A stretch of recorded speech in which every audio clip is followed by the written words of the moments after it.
Are you sick and tired of being sick and tired? It's been said that an apple a day keeps the doctor away, or does it? I was feeling so bad. I asked my family doctor just what I had. It's time to get a new prescription for your life. Get ready for your daily dose of Healthy Talk Radio, the show that's empowering your health. And now, here's America's health and lifestyle coach. You better call me a doctor. Feeling no pain. Overloaded. Down the drain. Somebody give me a doctor. Live. Do you want to get well? This is the show where your health is your wealth. Thriving is more important than just surviving, and the only thing lost are those unwanted pounds. This is Healthy Talk Radio, from heart disease, aches and pains, to even your basic cough and sneeze. This is Talk Radio that helps you get well, stay well, and live well. Phone lines are open, 888-283-7272. That's 888-283-7272. It's a new prescription for I Knew You, America. This show, what is about you? It's about whatever you're dealing with. So think about it. Diabetes, heart disease, arthritis, fibromyalgia, anxiety, depression, headaches, the list goes on and on. It seems like when you ask somebody, how's it going, and they talk about their health, they can just give you a whole laundry list. Well, that's because our bodies break down over a period of time if we make wrong choices. So what does it come down to? It comes down to making better lifestyle choices, and no one's in control of that but you. I can't do it for you, your friends, your family members, your coworkers. No one can take responsibility for your health but you. So the question is, do you want to get well? That's the key. So the key is, and I really think the toughest part for most people, whenever you're struggling with any kind of health challenge, you have to come down to the decision that you want to get well, that you don't want to stay where you are, you don't want to be stuck where you are, that you want to go to the next level with your health and with your life. And on this show, that's what we want to help you do. You can send me an email. We'll be glad to make it part of the show. And we had Estelle in Detroit, Michigan, send an email in. She said, what do I do about dry elbows? No lotion that I use really seems to help. Well, that's because most conditions, especially with cracked and dry skin, don't really come from the outside in. They come from the inside out. So when your gut is healthy, when your body is not deficient in omega-3 fatty acids, a lot of times you won't get the cracking in the skin. Now, our diet's pretty heavy in omega-6 fats. And because of that, we have omega-3 imbalance. And that's why we need greater amounts of eating foods like fish and almonds and walnuts, and all those things are good. And they do contain omega-3s in them, but they do contain a lot of omega-6s. And so because of that, the fish oils tend to be such a superior source of getting our fatty acids, omega-3s in, and we need those to counterbalance that. If you're heavy on omega-6s, you'll get a lot of things like cracking in the heels, those sorts of things. So you'll know that you'll need to crank up the omega-3s to counterbalance that, and that makes a big difference. It makes a big difference for brain chemistry, for instabilities like bipolar, ADHD, depression, anxiety, all those sorts of things. So it can play a big, big role. So those are some key, I guess, symptoms, if you do have any of those conditions, that you might want to start thinking about dealing with something like vitamin D and looking at things like omega-3 fats and increasing those within your diet. Hope that helps. 888-283-7272. Lines are open with questions about your health. Let's go to Bruce. Hi, Bruce. What I'm worried about now is I have hepatitis C with a fatty liver. And you were mentioning before about almonds, which I'm eating. Sure. You mentioned they're bad for viral. Yeah, they're really high in L-arginine. Mm-hmm. And so the L-arginine, it can be a little bit tricky. But, there's so many other nuts out there, hazelnuts, Brazil nuts, walnuts, cashews. They're not high in arginine. So you just make a switch. Okay, so get away from the almonds and go to, say, walnuts? Yeah, walnuts are great. Walnuts are great. They're not going to be as high in arginine. But, you got a bigger fish to fry with Hep C. The foods themselves, remember, it's very, very slight on how it can affect things like viral infections. It's all about now, getting the immune system settled down, get the virus to go dormant as much as possible. Are you taking any medication? Do they have you in treatment?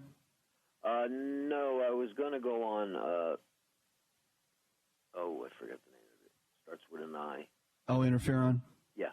But the doctor said I balanced myself out pretty well, so they called that off. Now I'm doing, I take a lot of vitamins. I take vitamin C, milk thistle, garlic. Those are all good. But no medications.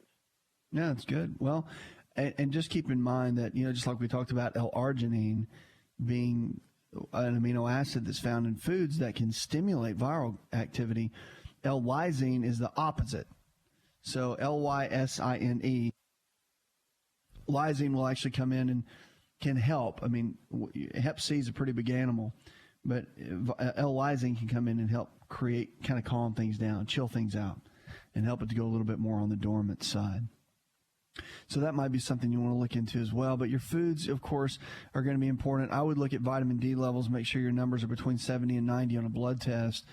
It's kind of like one of those things, like even you can feel the effects of it, fatty liver and all, is don't let it get you down. Keep pushing through. Try to keep your normal routine, daily routine, and that does a lot just for your mindset, but it also does a lot in dealing with any kind of health challenge, especially like Hep C. 888-283-7272. Lines are open with questions about your health. Tom, you're next with us. Hi, Tom.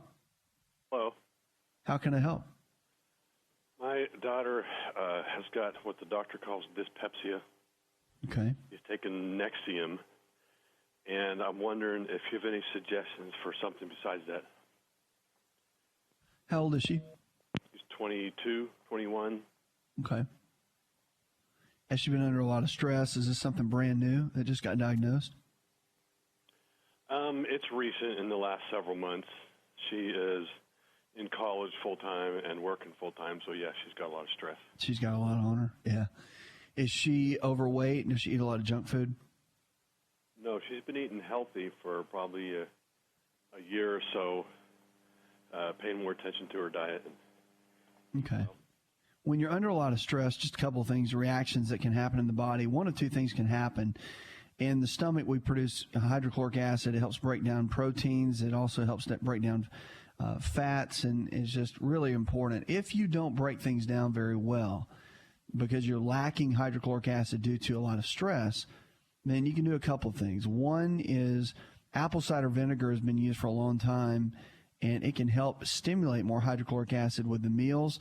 So kind of the old home remedy, if you will, has always been to take like apple cider vinegar with your meals, whether it's a spoonful of it or whatever the bottle will say whenever you go pick it up at a health food store. That's been known to help, and it does work. It does stimulate that. It helps break the foods down and all that. But here's a little trick, and a lot of times we think it's lack of acid or too much, and we don't really know.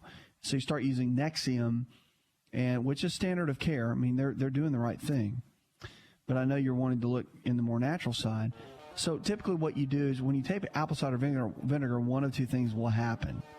Either she will feel better or she'll feel worse. If she feels worse, she has too much acid. So there's a whole different protocol for that. But if she doesn't, then you can look at things like betaine hydrochloride. They can get it in a supplement form. There are proteolytic enzymes that can be helpful. And so there's several types of supplements. If you go to a health food store, they can walk you through. That can be a great benefit. Grains, I will tell you, like breads and pastas and cereals and crackers, are a big flare-up to people that deal with any type of stomach acid issue. So she might want to look at eliminating certain foods from her diet as she works with her doctor and all that, to come up with a game plan to see if just something as simple as cutting out wheat from the diet could be the root cause. We'll be right back.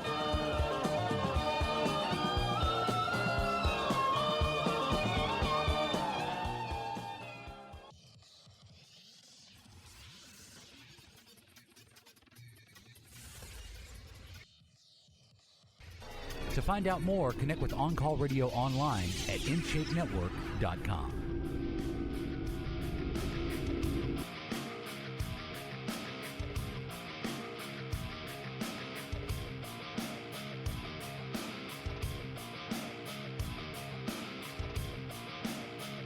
Our preferred wellness providers are healthcare providers in your area that believe the same way we do. Nutrition and lifestyle-based care, and this network of docs is growing like crazy around the country. Excited to see it grow. So if you need help, you let us know, and our team members will be able to get you to the right place. These docs are unbelievable to see them come on board and make a huge difference in so many people's lives.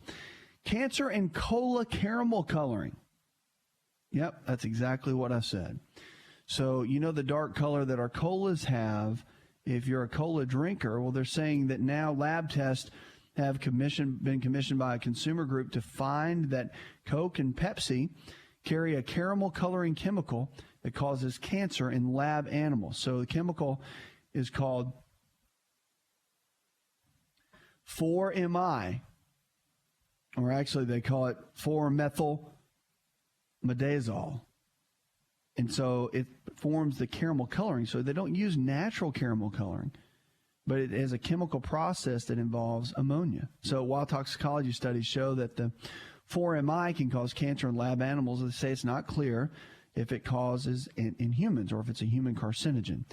So they're still doing tests on that, but the Center for Science and Public Interest in February of 2011 petitioned that the FDA to ban this kind of caramel coloring. It also wanted the cosmetic additive renamed chemically modified caramel coloring, or ammonia sulfite processed caramel coloring. And, you think about this. Here's the deal. All I need to know is that it causes cancer, period. I don't care where it causes cancer. I don't care if it causes cancer in an ant. If it's a chemical that's going to hurt my body, that's all I need to know. I don't need to wait around for a human study. Why would you even want to mess around with that? If it can cause a normal cell to turn abnormal wherever, then that's the last thing I want to put in my body. Don't you agree? So it's just unbelievable. So Coke and Pepsi of course, now you're going to know because an article like this came out. Now they're going to change some things. And it's not, I guarantee you, expense-wise, it is not that big a deal to put in natural caramel coloring if they're going to do that. I don't know why they don't use cola nut extract, because that actually adds the color, and it's made from cola nut, which is where the whole cola thing comes from. Not that you need to be drinking sodas anyway. I'm just saying. So anyway, they said that the CPS or the CSPI commissioned test detected the 4-MI in regular and diet Coke and Pepsi products. And they said there's a millionth of a gram per 12-ounce can, but it's enough to potentially cause danger. They say the major supplier of caramel coloring to the beverage industry already has altered the chemical process used to make this product. The reformulated product will comply with the California benchmark, even though the company strongly disagrees with the California assessment. The new product will be used throughout the U.S. In an email to WebMD, the FDA says it is working with manufacturers to determine the actual usage of these caramel colors and the amount of 4-MI found in colas and other food products. While the CSPI suggests the 4-MI is causing cancer in thousands of Americans who drink a lot of cola, the FDA says few people should worry. Well, be interesting to see as this comes down the pipeline, just because of the potential. Like I said, if it causes cancer, I don't know about you, I wouldn't want to put it in my body, that's for sure. 888-283-7272 is the phone number. You give me a call. We'll talk about your health and talk about your life. We're going to Eric now. Hi, Eric. Welcome to the show. I just wanted to give you a little information about myself. First of all, I am a over-the-road truck driver, and I don't get to exercise as much as I need to. I'm 40 years old. I'm 5'9", and I've went in the past 2 years from 160 pounds to 178 pounds. Okay. With that said, picking up that sort of weight, a year ago, I didn't have any intestinal problems. Now I'm having, like, gastro problems uncontrollably. And I'm trying to figure out some kind of way of dealing with that.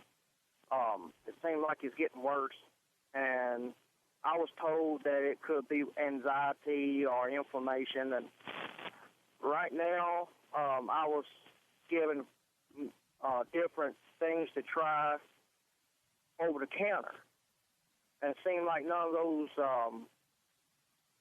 none of that medication is working.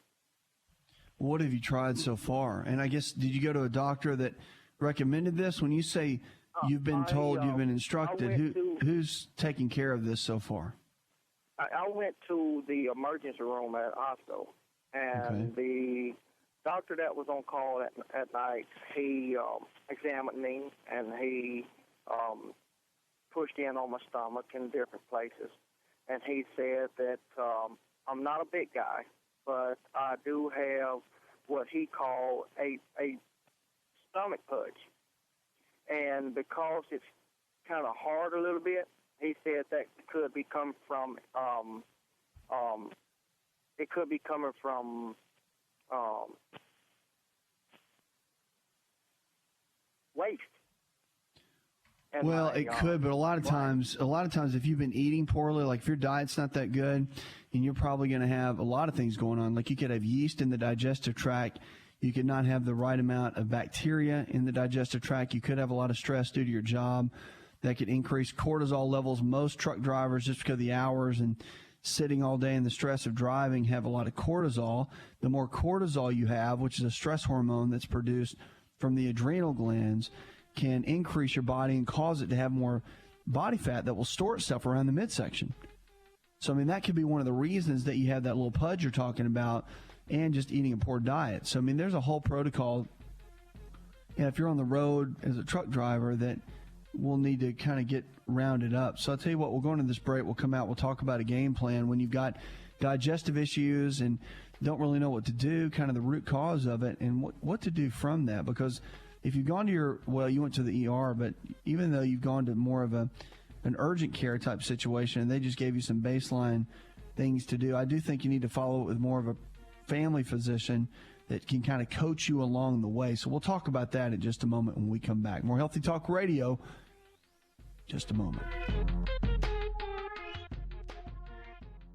Hi, it's Asa. I'm giving you a copy of my best-selling book for free to help you in your health journey today. I'll pay for the book.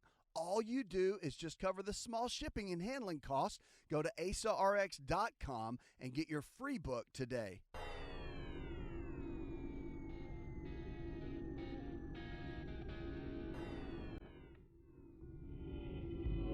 To find out more, visit the show online, InShapeNetwork.com.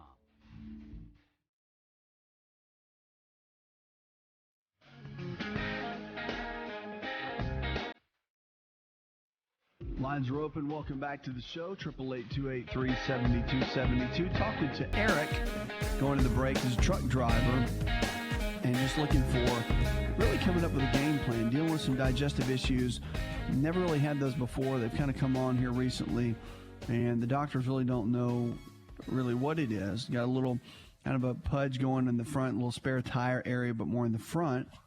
And been to the doctors, not a whole lot of answers, and you're really wanting to come up with a game plan. When you're driving a lot, Eric, and you've got that truck driving lifestyle, diet is typically not the best. So, I mean, would you say, are you the kind of guy that packs your food, carries it with you, or do you just do what you can when you're on the road? I just do what I can on the road. I stop in restaurants, or I just grab something that I can quickly get in and out of a location. It depends on the amount of time I have spare. Okay, I got it. Well, I think you're at a point now, you're 40, and so you're at a point in life now where, in your 20s and 30s, you can kind of do what you want a lot of times and get away with it for the most part.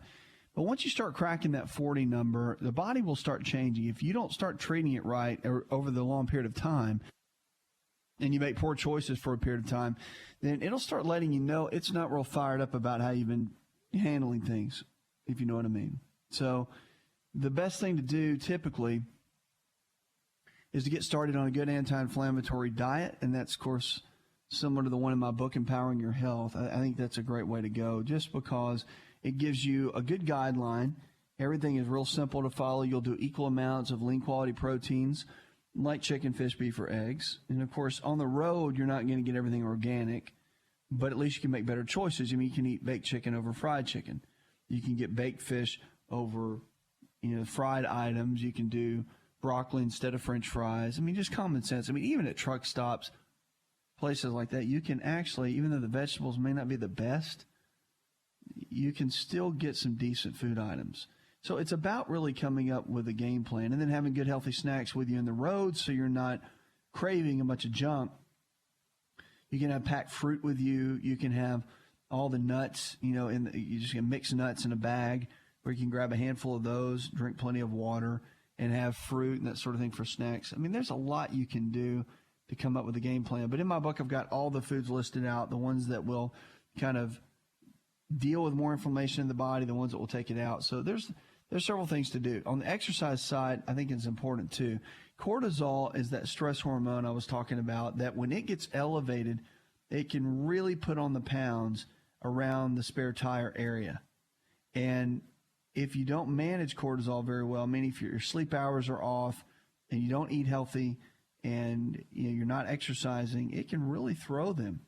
And it can cause you to have abrupt sleep patterns. It can cause body fat gain. It can cause your brain cells to decline. So there's a lot that it really can do to the body. So cortisol phosphatidylserine is a supplement they make, and it has been shown along with green tea to really block excess cortisol production and be a real asset to your health. So you might want to look into some of that. I mean, it's very cheap, inexpensive. The health food stores have it and all that kind of deal, and it can be really helpful. So a couple of things to think about. But coming up with a solid game plan, whether you pack your food or you just pack snacks with you, and that's really a good way to go. And working on the cortisol, you can get some stress testing done, saliva or blood testing with your physician, and they can check. But cortisol typically is the culprit. And you might, again, have some yeast-related issues.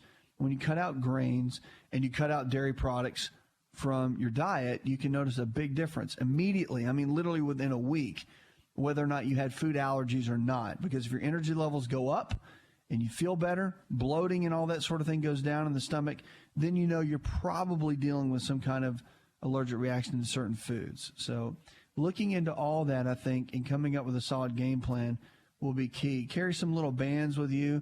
Walk once a day minimum for 20 minutes in a parking lot.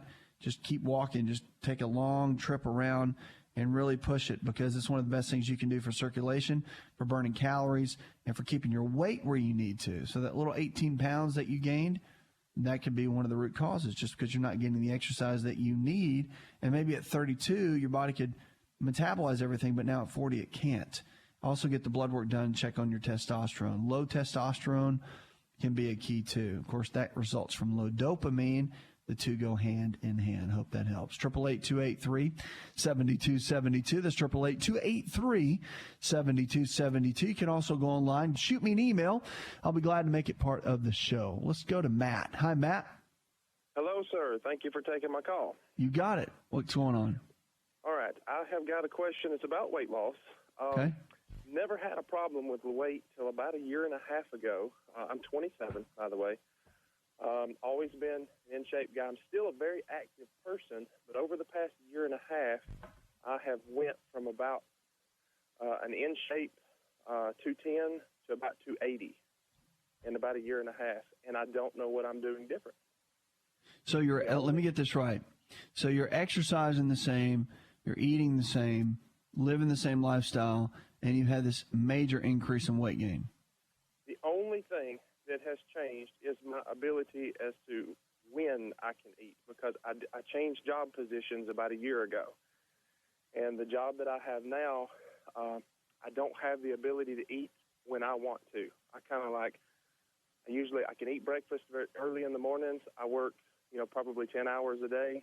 So my lunch break usually falls between 12 and 2. Okay. And I don't have the ability to eat supper again until I get off work, and that's usually about 8:30. So I'm eating 2 hours before I go to bed.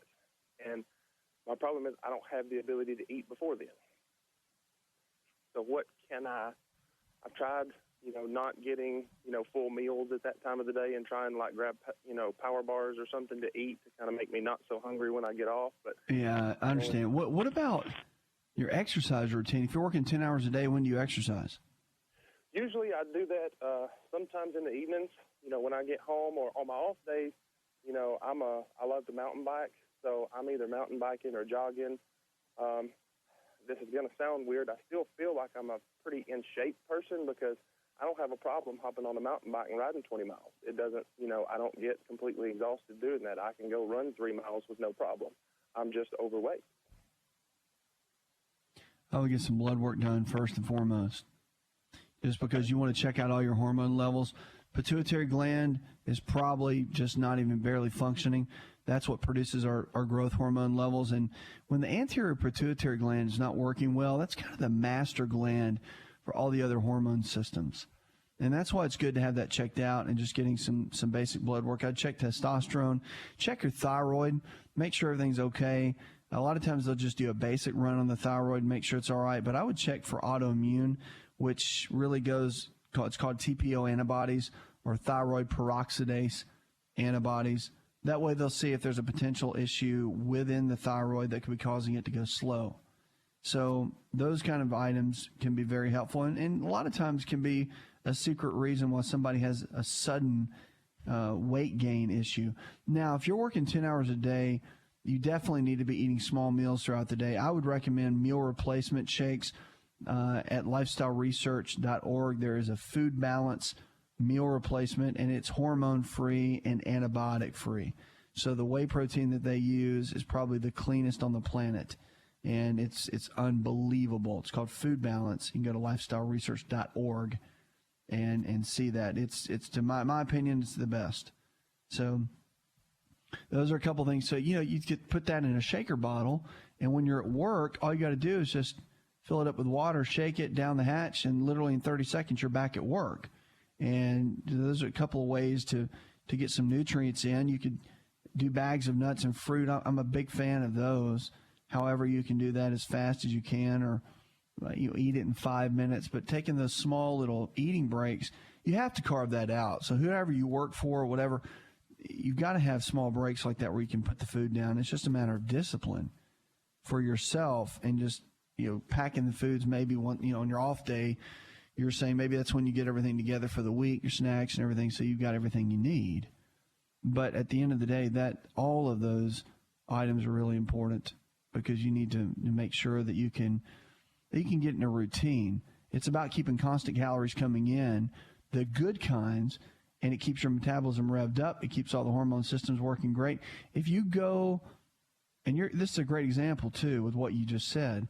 If you go hours and hours every day and don't eat, like, for example, you just eat maybe a small breakfast and don't eat again until late at night, and you have this long day that goes by, your body goes into a starvation mode.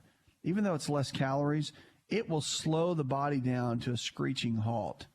And it's incredible what it can do. I've seen people gain weight that didn't want to. They were working so hard, and they just felt like if they didn't eat, that they would lose the weight. And, yeah, that is true. At some point, you will go past that, but you're going to burn up all your muscle tissue, and then you'll end up being a skinny fat person, if that makes any sense. So you don't want to do that. You want to make sure you get everything balanced, to make sure all the hormone systems are where they need to be. So FDA rejects a new combo drug for cholesterol. Go figure on that one. New combination cholesterol-lowering drug has been rejected. The drug was called MK653C. It included a combination of Pfizer's cholesterol-lowering drug Lipitor and Merck's cholesterol drug Zetia, or Zadia, as we say it. So the two medicines work in totally different ways to lower cholesterol. The Associated Press reported, but the FDA put the can on the drug, so it's not going to go through. I've got a great idea if you're dealing with cholesterol. Whatever your doctor's telling you, of course, stick with it, but maybe mention to them about eating eggs. They're going to think you're crazy, but eating whole eggs every single day, one of the best ways to lower cholesterol, because it has two components in the egg yolk, choline and lecithin. Go do some research on those two words, and you will be shocked at what nature has already, and God has already put in eggs to be healthy for us and to maintain healthy cholesterol levels. We'll be right back.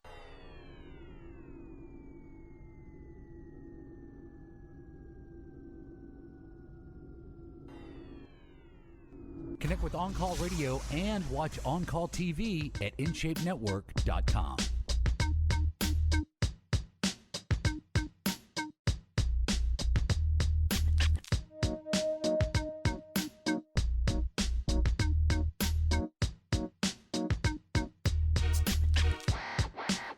Lines are open, 888-283-7272. Welcome back to the show. Our preferred wellness providers are healthcare providers in your area that believe the same way we do. So if you need help with nutrition and lifestyle-based care, just call the number 888-283-7272. 283-7272. Go online, can check out all about it. But these are docs in your area that are in our network that believe the same way we do, nutrition and lifestyle-based care. And they can really take you from where you are in your current state of health to where you need to be. So a lot of great folks, and it's growing across this country as the show's growing, the network is growing, and it's incredible to see the great folks that are coming on board. Tammy, you're next with us on the show. How can I help? In December, I had a problem with my throat. All at once, it felt like a Charlie horse was in the left side of my throat. And I actually went to the emergency room because it happened 3 times. They told me it was a gland in my throat that produced saliva that had become stopped up.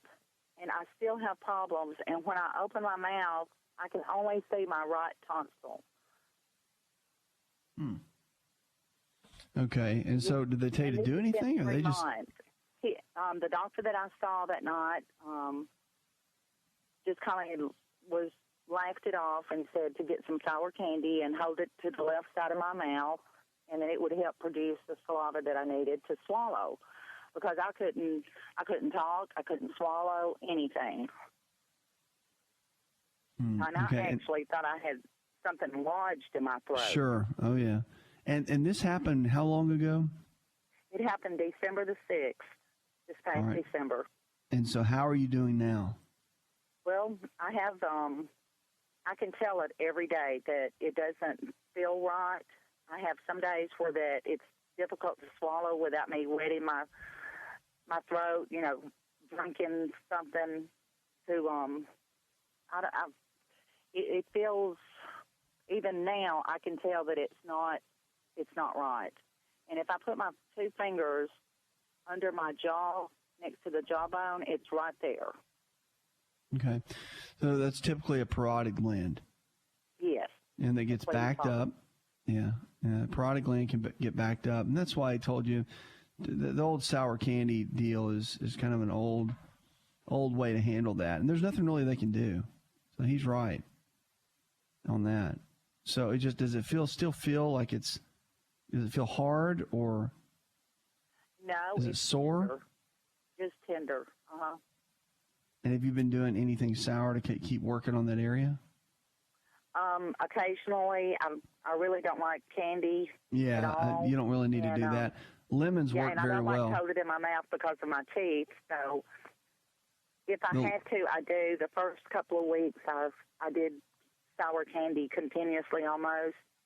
You don't want to do the candy. It's when I need it. Yeah, one thing that works really great when you get a blocked parotid gland, I'm not a big fan of the whole sour candy thing. That's just something that, you hear a lot of family docs will tell you, and it's not a bad thing. It's just I'm like you, I don't like getting all the sugar. So if you do a whole lemon squeezed, actually 2 whole lemons in about 8 ounces of water, it's a lot. But you do that and kind of drink that slowly. Drink it every morning. It'll do 2 things. One, it helps push and detoxify the liver. It stimulates phase 1 and phase 2 liver detoxification. So which is a great thing. And so you do that in the mornings, but also it's going to really, really work on those parotid glands, getting secreting saliva and that sort of thing. So the other question I had, though, I'm curious, is it only in your throat and that one side that bothers you, or does your whole mouth get really dry? My whole mouth does get dry, and I really don't realize it until, and I work like the guy before, I work 10 and 12-hour days, and I can be working, and all at once it's just difficult to swallow, and that's when I realize I've got to wet my throat. Okay. I would go back and do they want to do any testing at all, or do they just kind of leave it at that? He just kind of laughed it off. It was an older doctor, and I was really frightened. But after it went through that, it was like a Charlie horse in my throat. And, after it eased up and I calmed down, and maybe a good hour later in the emergency room, I got my voice back. He came in a couple of times, and he just laughed it off and just said, stop on the way home and get you some sour candy. You'll be good. And it has gotten better since, really. Well, it has, to the point where that I don't have that that Charlie horse feeling, because when that happened, I had to tilt my head back, and you could feel a knot there. But now it's just more subtle. Now it's just more subtle, and it bothers you. I'm sorry? Now it's just more subtle. Yes, and always there. I can tell it all the time. Yeah, I would actually go and maybe see someone else, find a different family doctor and go see them, just to chat with them so they can examine it. Again, this is one of those things where we can talk about it, and I can tell you a lot of, might be's and could be's, but when it comes down to that, I'm really comfortable. I think you ought to just see it, maybe a different doctor, get a different take on it, and let them do just a basic exam. They may do some blood work and all that, but that can play a big role. There's some conditions with dry mouth and all you may want to have them test for, Sjögren's, but that's a shot in the dark. I mean, there's a lot of other symptoms that go along with that. It's kind of an autoimmune-based reaction in the body. So anyway, I wouldn't really worry too much about something of that extreme, but it is one of the main symptoms with what you're talking about. But again, if he wasn't worried about it, I would just find someone else just to give you peace of mind more than anything. And sometimes it takes time to shake out. Look at the lemon water. Lemon water will help tremendously. Plus, it's got a lot of other great health benefits. But it's another hour in the charts. I'm your health and lifestyle coach. Go tell one person something you learned on this show, and together we can change the health of our friends, our families, and our communities. You're listening to the show that helps you get well, stay well, and live well. We're diagnosing hope one person at a time. This show is designed to provide accurate information of a general nature on the subject matter covered, and given with the understanding that neither the host nor the station is engaged with rendering any form of medical advice, diagnosis, or treatment. This information is not approved by the FDA and is not intended to diagnose, prevent, treat, or cure any disease. To experience more of Asa Rx audio, visit us at asarx.com.